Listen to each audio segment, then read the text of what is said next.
What is up, guys? My name is Rice. Welcome back to the channel. Today is a brand new video, and today we are going to be recapping the Canadiens game from tonight, or by the time this is uploaded, from last night, technically. It was a late start, so if you guys are wondering why I'm doing the video and not going live, well, that's why. It's probably going to be like that for this road trip. I don't think I'm just going to go live the next day. Like I said, I'll probably do the videos, and then we'll be back to doing live streams once we're back to the 7 p.m. starts, which I'm pretty sure it's like that for the remainder of the season after this road trip. But the Canadiens played tonight. We were in Rogers Place against the Oilers. And you know what? It was a very, very good game. I will say the Oilers did not deserve to win this game whatsoever. And that's not being salty or anything. Genuinely, the Canadiens massively outplayed the Oilers during stretches of this game, at the very least. Here's the funny thing. If it weren't for Josh Anderson in the first period and the refs deciding to fuck the Canadiens in the last 5 minutes of the game, the Habs probably walk out of Edmonton with 2 points instead of the one that they have. And yeah, and as well, I do want to say before we get into the recap as well, firstly, if you guys are new here, how we do this is we go through the lunch for both teams. I give a little game summary, recap, analysis. I go through the stats for the Habs, and then we work our way on out of here. However, firstly, I do also want to mention quickly, these are the cup contending Oilers that the league is supposed to be afraid of? Seriously, the Habs, the Montreal Canadiens, by record, one of the worst teams in the NHL, 25-31-11 going into tonight, massively outplayed the Stanley Cup contending Oilers, and really only lost because of Josh Anderson and the officials. Think about that. There are people who genuinely think the Edmonton Oilers will win the Stanley Cup this year. That is hilarious. Let's get into the opening lines for the Canadiens. Caulfield, Suzuki, Slafkovsky, Waugh, Newhook, Armia, Gallagher, Evans, Anderson, and Pezzetta, White, Harvey, Pinard, Matheson, Guhle, Jack-Eye, Savard, Harris, Kovacevic, Sam Montembeault gets started net for the Habs, and Kaiden Primo backs him up, as he awaits his next assignment. So maybe in the next game, we're probably going back to Monty. I think he had an incredible game. We'll get into that, though. The opening lines for the Oilers were Kane, McDavid, Hyman, McLeod, Draisaitl, Fogle, Nugent Hopkins, Henrik Ryan, and Janmark, Carrick, Perry. Nurse, Stetcher, Ekholm, Bouchard, and Kulak, Ceci were on the blue line. Calvin Pickard surprisingly gets a start for the for the Oilers. And Stuart Skinner backs him up as he's finally being given a bit of a rest for the starting job. Before the game, Pezzetta and Kovacevic are in the lineup, and Pearson, Struble being out for this game. My guess is Struble's probably back in next game against the Canucks. I would keep Pearson in over Pezzetta in over Pearson and Ullinen. I think Pezzetta played a pretty decent game tonight. I thought he actually really impressed me during two shifts in particular. He just played a good game, I think, and I'd keep him in over Pearson and Ullinen. I'll be honest, send Ullinen down to Laval. If he gets claimed, who cares? He's a third liner at best. We have plenty of those guys in the system. Shout out Philip Mizarno and Beck. And it's not because I don't like those guys, it's just because they're going to be stuck down there when the Canadiens are going to be in their prime. Habs do win the opening faceoff. The Oilers try to press. There's a quick stop needed on Vander Kane by Montembeault. That's 35 seconds in. Pezzetta with a nice stick check to break up an Oilers chance. And we got to fight. So Pezzetta with a nice check on Sam Carrick. He doesn't like that. They decide to go at it. Both men exchanging some solid rights. Carrick does get some uppercuts in. Pezzetta ends up getting nailed in the back of the head to end the fight as he goes down. Yeah, fuck you, Sam Carrick. I think that you're a piece of shit. Both men get called 5 each for fighting, obviously. Oilers then look to press. There's a couple chances, just not hitting the net. McDavid ends up turning a puck over. Habs end up pressing. McDavid, terrible on the back check. This is my biggest criticism of McDavid. He has zero effort to play defensively. He seems to think, hey, well, if I can get, 5 points a night, what's preventing us from winning games 6-5, When no, you got to be able to win those games 2-1, and the Oilers really can't do that. Notice tonight, it was 3-2 in overtime. It took a fucking bottom feeder team for them to be able to win a very close game like this. Habs' fourth line actually ends up pressing. Armia, as the line change is going on, has a really nice poke as Picard, as I'm going to say Picard instead of Pickard. I'm like 18 times. Someone do a video of it probably. But Picard has to make the save. Harry Pinard doesn't really set one up for White. Also do a yawn count, please, because those totally don't fucking piss me off. Harry Pinard nearly sets one up for Colin White. He's had a couple chances. Oilers then press the other way. There's a botched icing call off the face-off. Or sorry, the face-off I believe would be at center ice. And the Oilers score. Josh Anderson ends up giving a puck right to Connor McDavid, who has a nice deke around the net, and he ends up burying it behind Sam Montembeault for the 1-0 Oilers lead. Josh Anderson has been pure garbage this year. I genuinely think at this point in the season, with how little he's done on the ice and how predictable he is, he's probably right up there. He's probably overtaken Brendan Gallagher for the worst Canadian this year, honestly. Because every time he's on the ice, you know what he's going to do. If he's on the puck, goes around the net for the backhand, tries to set it up, and it never works. That's all he's going to do. That's all you know. And yeah, here, he's in his own zone. He can't play reliably there.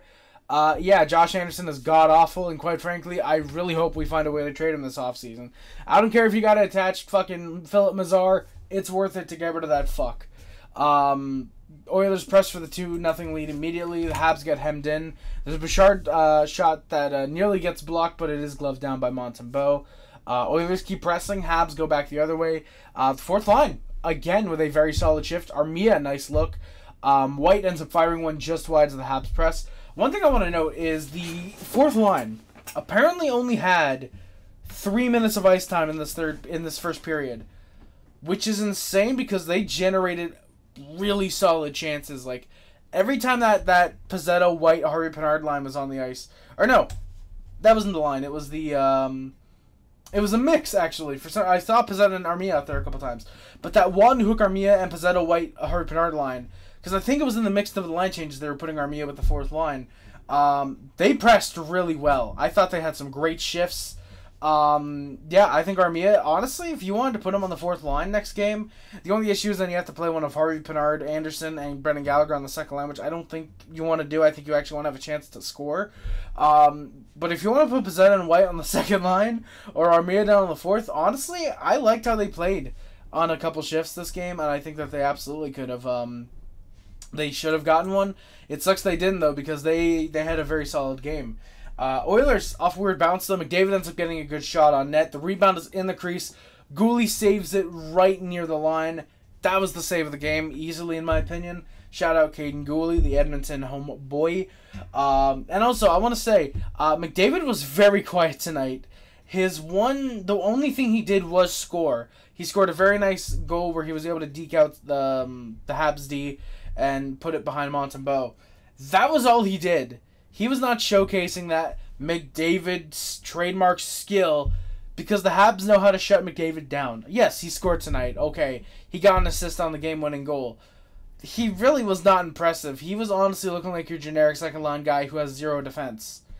That is all McDavid looked like tonight. He did not look like the Connor McDavid of 150-point years, and he's scoring 2.5 points per game in the last 16 games. It's like, okay, well, he was all right. He wasn't good tonight. I mean, at least I would argue, probably. Oilers look for more. Funny enough, something I also noticed is when the Oilers' top six are on the ice, they're pressing. When the Oilers' bottom six comes on the ice, that means the Habs are pressing. Which, again, very indicative of my point that the Oilers still lack offensive depth, which is the truth. Accept it, Oilers fans. Habs' fourth line ends up pressing once again. The second line also in the works there. Matheson has a wrap try. It's just to the crease. But he draws a penalty, surprisingly. Darnell Nurse with the trip on Matheson there.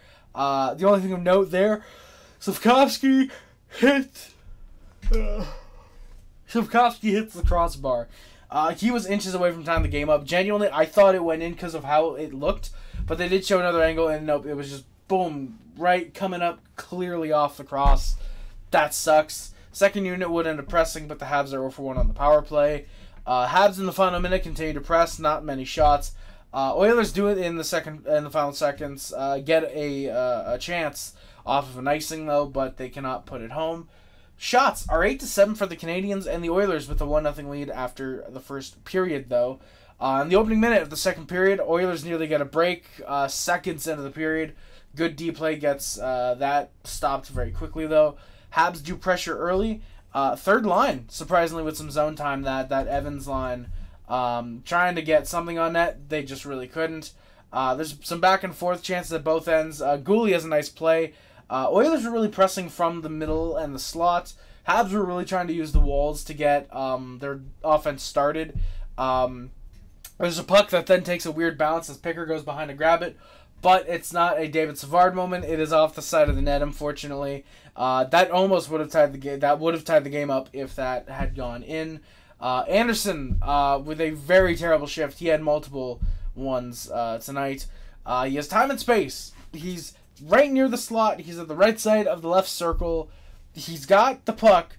Instead of trying to maybe deke or just take a shot, maybe it goes in, or hey, shoot, maybe someone's there for a rebound, decides to cut back, go to the blue line, and yeah, third line would make a bit of noise in zone time, but just not much generated overall. And then there's a 2-on-0 off of a turnover. Great play as Evans tries to set up Gallagher, but Calvin Pickard, I will give him a lot of credit. Really good read of the play to be able to stop that, and ends up making a save in the process. Habs do go to the power play, though, shortly after. Ryan McLeod goes to the box for a trip on Jordan Harris as he was coming around the net. Habs ended up pressing first unit. First unit gets a good chance on net, and right in front, Brendan Gallagher sets it up for Harvey Pinard.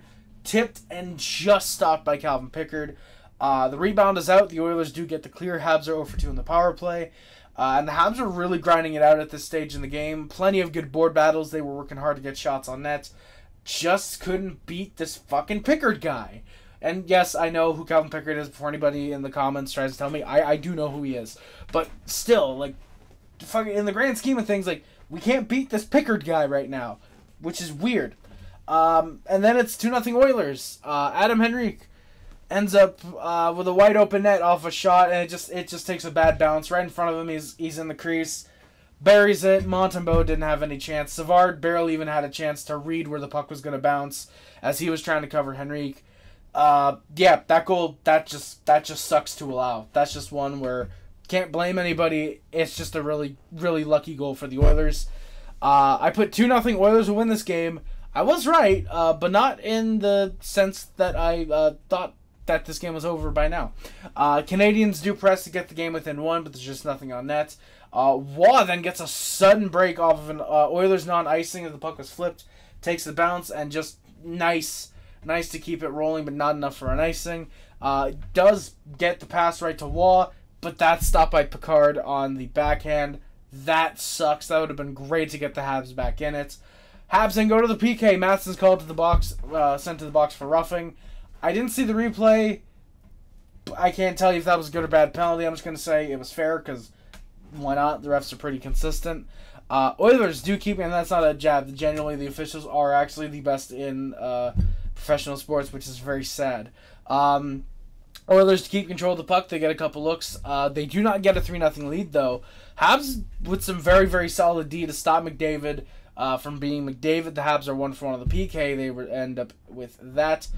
Shots are 17 to 17. They're all tied up, but it is a 2-0 lead for the Oilers after 40 minutes, though, very unfortunately. And the Habs score 32 seconds in. Nick Suzuki, very solid tip right in front. Slavkovsky and Savard with the assist. So if your last name started with an S, you were probably going to be getting the first Oilers. You're probably going to be getting a point on the first Canadiens goal tonight. Yeah, 2-1. Slavkovsky just throws it in front. It ends up off both of Suzuki's skates and in the net. Cece was trying to push Suzuki. That's how it ends up going off his skates. And the Habs, they're within one. There's a little bit of life left in them. Habs, that's, by the way, 32 seconds in. Nick Suzuki, by the way, congratulations. A new career high in goals. He has 27 on the year now. He inches closer and closer to 30 goals on the season. I mean, he needs, 3 goals in the last 14, 15 games of the year. I think it's safe to say Nick Suzuki's probably going to hit 30 goals this year. I mean, fuck, if he wants to go on another point streak where he has 12 goals in 13 games, I would not mind Nick Suzuki hitting 40 goals this year. It's not going to happen, unfortunately, but Suzuki, I mean, hey, prove me wrong. Who's that? Habs do go to the PK shortly after. Slavkovsky called for a trip on Kulak. That's another fair penalty, just one that sucks. Oilers do press good D by Armia to break up a near 2-on-1 opportunity. And it ends up being 4-4. Yoel Armia draws the penalty. He had a phenomenal game. I want to say Armia had probably 8 or 9 shots at this stage in the game. Seriously, every shift he was on, it felt like he was doing something great. Either getting shots on net, driving the play, being good defensively. Armia genuinely took that Laval, being sent down to Laval and nobody claiming him, fucking personal. Because dude has been incredible recently. He's been very, very good defensively.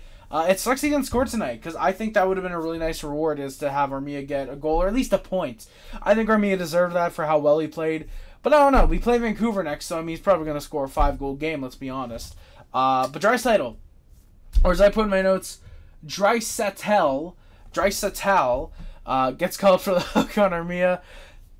And the Habs score. In the opening 5 minutes, they have tied the game up. Kaiden Guhle buries it on a near sort of break. Evans and Harris with the assist on that goal. Yeah, nice near break. Ends up bearing it behind Picard. Great fucking shot by Guhle. He's on it. He's got the shot off. Buries it just between the arm and the pad. Great shot. And the game is tied at 2, just like that. Habs get a power play, or on the power play for the Canadiens. Caulfield has a nice chance, just deflected wide of the net, or wide of play. It's out of play, actually. That would have been a big momentum shifter if the Canadiens could have gotten the lead off that chance. Canadiens with some momentum, just not able to get anything in the back of the net. The Habs do end up being 0-for-3 on the power play, unfortunately. Oh, and by the way, I didn't even put the Habs are, I believe, now 3-for-3 on the penalty kill tonight. I'm pretty sure that's what it ended up being. At that point, it was 3-for-3 after the Draisaitl, after the Slavkovsky trip gets beaten by the 4-on-4. Yeah, Habs end up in control.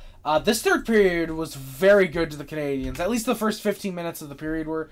Habs were outplaying the Oilers. I don't know what to say. They were able to read whatever the Oilers were trying to do. They were able to beat them out on a lot of not odd man rushes, but a lot of puck battles. The Oilers, even if they were faster, the Canadiens were finding ways to beat them around to the pucks. They were playing great. I thought they had a very solid game.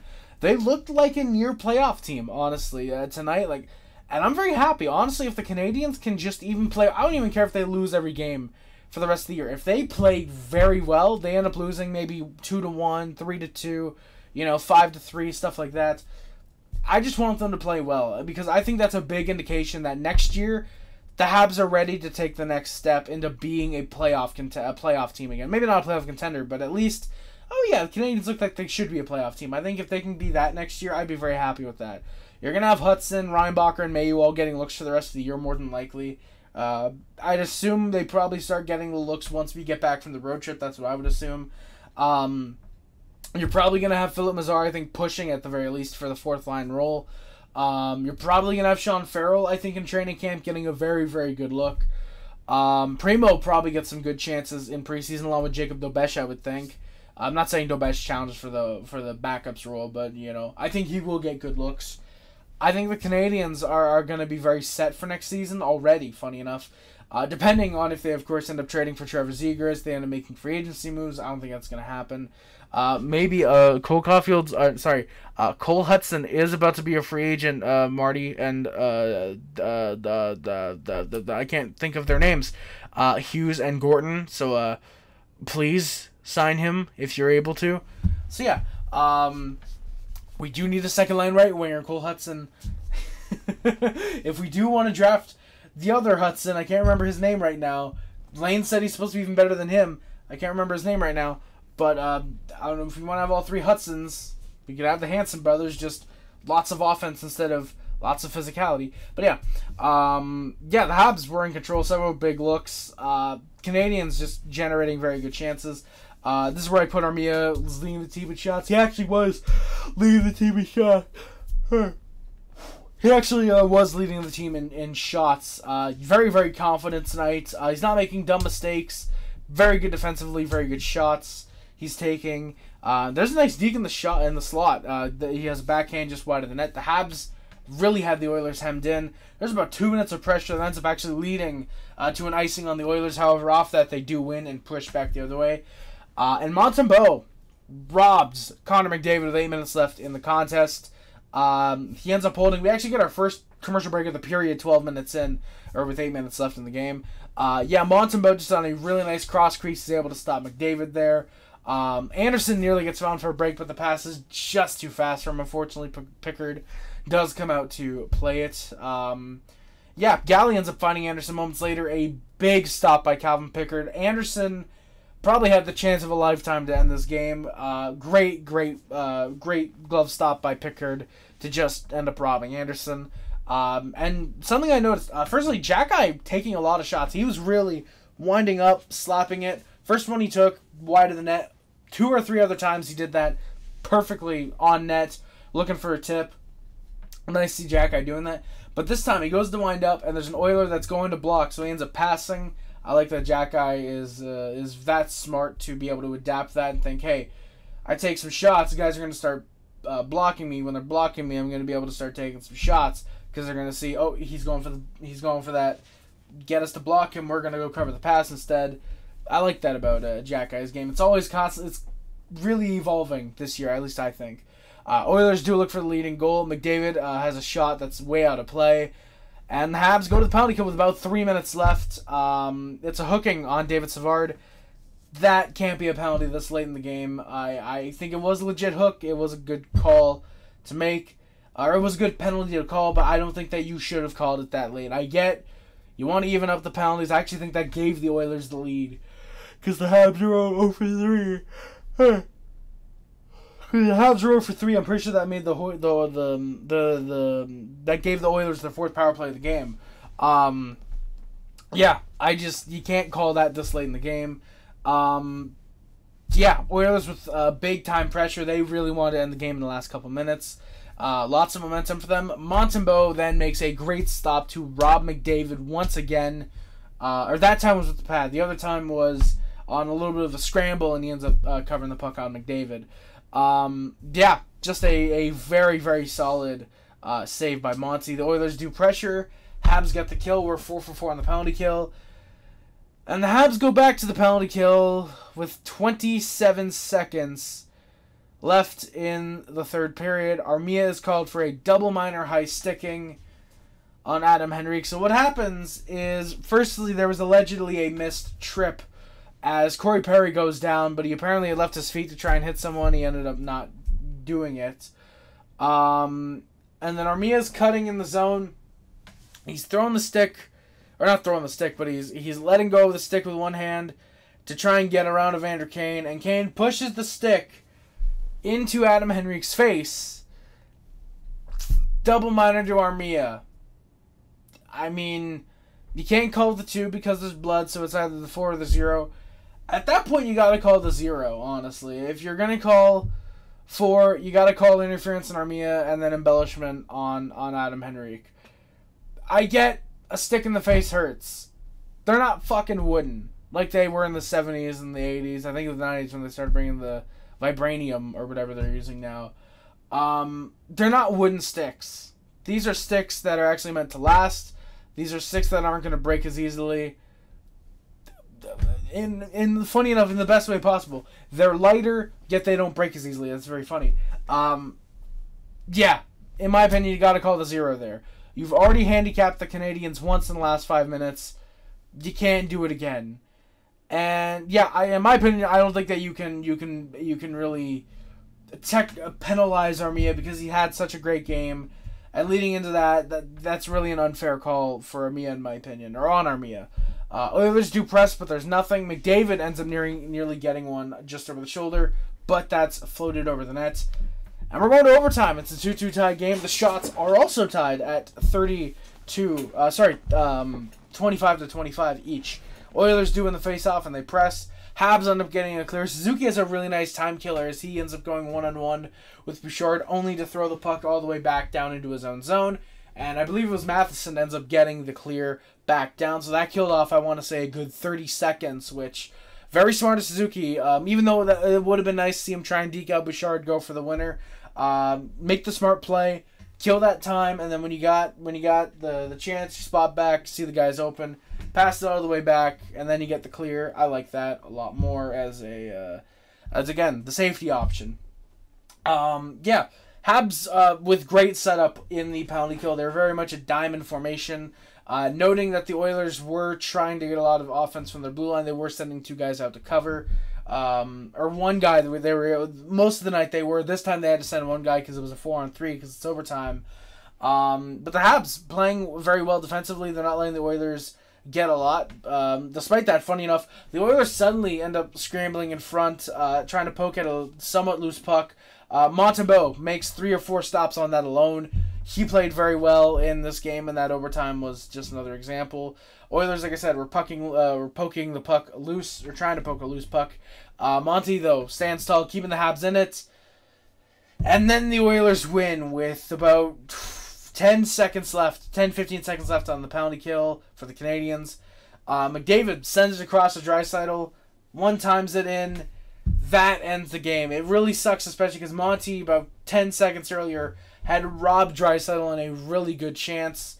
And Draisaitl ends up with the game winner. I believe that is his 7th. I think they said 7th game-winning goal on the power play, or 7th power play game-winning goal. It was, or 7th game-winning goal, or something like that. It was something involving the game-winning goal or the power play. I forget. I think it was game-winning goals on the power play, actually. Yeah. Oilers walk out with the 3-2 win. They barely scrape by the Canadiens, which, let's be honest, the fact that the Canadiens even took the Oilers to overtime is both indicative of how the Canadiens have a lot of heart and how trash the Oilers actually are, in my opinion. They're not at all a cup contender. They're barely even a playoff contender. They got very lucky. They had a stretch of about 20 games not facing any real tough opponents. And it's only really funny that the first actual good opponent they faced in the Golden Knights off that winning streak, they fucking lost. So yeah, the shots were 31-25 for the Oilers. The Habs did not get a single shot in that overtime. Like I said, the Oilers do get the 3-2 win in overtime. Let's get into the stats, because we've got some guys to go over, and this is going to be fun. Nick Suzuki leads the Canadiens with 27 goals, 37 assists, and 64 points. He should be about an 80-point guy this year. I would see it at least 75. I believe he's 4 points away from tying his career high from last year. No, he's actually 2 away. So yeah, Suzuki is going to blow by his career highs of 66 points. He already has a career high in goals with 27, beating 26 from last year. He should get at least 4 more assists this year, I would think, to beat out his career high of 40. So it's going to be career years for Nick Suzuki. The only thing he might not have a career year in is games played, because we are in an 82-game schedule, and he's already done that twice, actually. He's played, of course, everybody knows, 359 consecutive regular season games. He is the Canadiens' Iron Man, soon to be the NHL's Iron Man. And, yeah, so shout out Nick Suzuki. Cole Caulfield, though, with 20 goals, 33 assists, 53 points. Just a reminder, in a season where he's still on pace for about 60 points, this is apparently a down year for Cole Caulfield. And that's also very funny, because if he scores 7 more goals, and also funny enough, this is a career year for him technically, because he has beaten out his career high of 2 years ago with 43 points in the 67 games. But if he gets 7 more goals, he has a career high in goals. Just a reminder, though, this is apparently a down year for him. So if he gets 7 goals in the next 16 games, it's still a down year, which I think goes to show the amount of expectations the Canadiens have for Cole Caulfield. Then again, last year he did score 26 and 46, so you guys, I can understand where they're coming from. Mike Matheson with 20 goals, 30 assists, 53 points. I don't think I mentioned that for Caulfield. Mike Matheson, 9 goals, 38 assists, 47 points. Juraj Slavkovsky, 14 goals, 23 assists, 37 points. Sean Monahan, when he was with the Habs, had 13 goals, 22 assists, 35 points. Jake Evans, 5 goals, 18 assists, 23 points. Alex Newhook, 10 goals, 12 assists, 22 points. Brendan Gallagher with 11 goals, 9 assists, 20 points. Josh Anderson, 7 goals, 10 assists, 17 points. David Savard, 6 goals, 11 assists, 17 points. Yoel Armia, 11 goals, 5 assists, 16 points. Kaiden Guhle, 5 goals, 11 assists, 16 points.